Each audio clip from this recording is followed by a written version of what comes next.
আসসালামু আলাইকুম। সম্মানিত দর্শক ও শ্রোতা সবাইকে জানাচ্ছি আন্তরিক শুভেচ্ছা। এই মুহূর্তে আমি আছি সোনারগাঁও উপজেলার পানাম এলাকায়। এই এলাকায় পরিবার সহ আমরা বেড়াতে এসেছি আমাদের এক ভাইয়ের বাড়িতে, এবং তার বাড়িতে অনেকগুলো লিচু বাগ আছে, মানে লিচুর বাগান। সেই কয়েকটা লিচুর বাগানে শতাধিক লিচু গাছ আছে। আমরা পরিবার সহ সেখানে এসেছি লিচু বাগান দেখতে এবং লিচু গাছ থেকে লিচু পেড়ে খেতে। তাই আমরা একটি গাছের সম্পূর্ণ লিচু পাড়ছি এখন। সবাই মিলে খুব আনন্দ উপভোগ করছি। এই সোনারগাঁর লিচু ঐতিহ্যবাহী এবং খুব নামকরা। বাংলাদেশে যখন অন্য কোনো জেলায় লিচু দেখা যায় না, তখন এই এলাকার লিচু সাধারণত শেষ হয়ে যায়, কারণ সোনারগাঁর লিচু সবার আগে হয় এবং সবার আগেই শেষ হয়ে যায়। আমরা পরিবার সহ এসেছি আমাদের ভাইয়ের বাড়িতে। দেখতে পাচ্ছেন এক একটি লিচু গাছে অনেকগুলো লিচু আছে।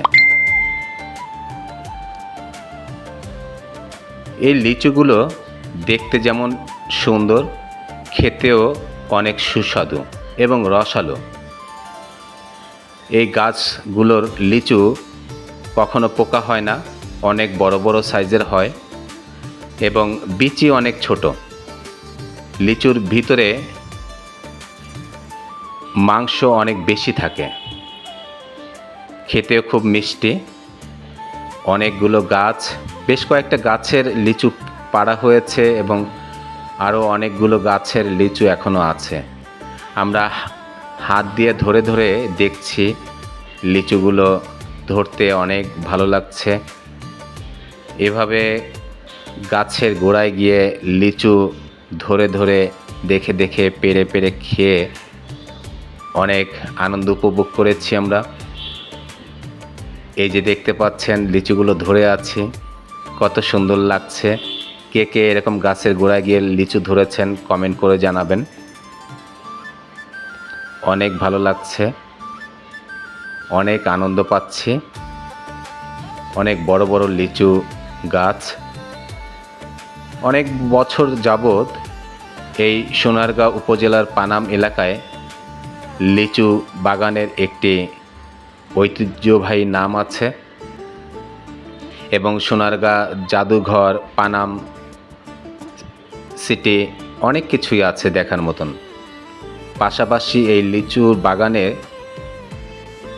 লিচুর যে সমারোহ, সেগুলো দেখতে অনেক ভালোই লাগছে। স্ত্রী, সন্তান, ভাই বোন সবাই মিলে একটি পিকনিকের আয়োজন করেছিলাম এবং এই যে আমার ভাইকে দেখতে পাচ্ছেন, চুল সম্পূর্ণ পেকে গেলেও তিনি আমাদের মতনই মন মানসিকতা এখনও খুব হাস্যোজ্জ্বল এবং মানবিক মনের মানুষ। অত্যন্ত ভালো একজন মানুষ। ওনার বাড়ি এটা, এলাকার ঐতিহ্যবাহী বাড়ি এবং খুব সুনামধন্য বংশ। কিভাবে গাছ থেকে লিচুগুলো পাড়ছি আপনারা দেখতে পাচ্ছেন। আমার এই ভিডিওটি যারা দেখছেন, কে কে এরকম লিচু গাছ থেকে লিচু পেড়েছেন কিংবা লিচু বাগানে গিয়েছেন কমেন্ট করে অবশ্যই জানাবেন। এবছর তো লিচু শেষ হয়ে গেছে। আগামী বছর যদি কেউ এভাবে লিচু বাগান দেখতে চান কিংবা লিচু গাছ থেকে লিচু পেড়ে খেতে চান, অবশ্যই কমেন্ট করে জানাবেন। আমি আপনাদেরকে আমার এই ভাইয়ের বাড়িতে নিয়ে যাব ইনশাআল্লাহ। তিনি অত্যন্ত ভালো মনের একজন মানুষ।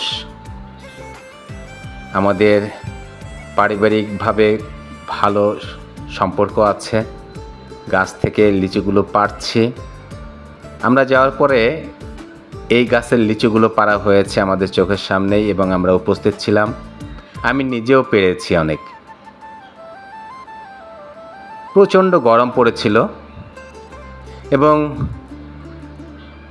এই গরমের ভিতরেও আমরা অনেক আনন্দ উপভোগ করেছি, লিচু খেয়েছি পেট ভরে। সোনারগাঁর লিচুগুলো সাধারণত বাংলাদেশের সব জায়গায় যায়, বিভিন্নভাবে অনেকেই অর্ডার করে নিয়ে যায় এখান থেকে। তবে গুলিস্তান, যাত্রাবাড়ি, দাউদকান্দি, মেঘনা এদিকে বেশি পাওয়া যায়। এই সোনারগাঁ উপজেলার আশেপাশে যে এলাকাগুলো, সেই এলাকাগুলোতেই পাওয়া যায়। আমি গাছ থেকে পেড়ে লিচু খাচ্ছি, দেখতে পাচ্ছেন অনেক সুস্বাদু এই লিচু, অনেক মিষ্টি এবং রসালো, খেতে খুব স্বাদ। গাছ থেকে ভাই পাড়ছে এবং ভাতিজা পাড়ছে, কিংবা আমার সন্তানরাও গাছ থেকে লিচু পাড়ছে। পরিবারের সবাই মিলেই সারাদিনটা অনেক আনন্দ উপভোগ করেছি। এবং ওনাদের গাছ আছে, আম গাছ আছে অনেকগুলো, সেই আম গাছের থেকে আম পেড়ে খেয়েছি, কাঁচা আম, পাকা আম। এভাবে গাছ থেকে লিচু পাড়াটা আসলে অনেক আনন্দের বিষয়। সারাটা দিন আমাদের ছিল একটি আনন্দময় পরিবেশ, খুব ভালো লেগেছে। দোয়া করবেন যেন প্রতি বছর এইভাবে আনন্দ উপভোগ করতে পারি।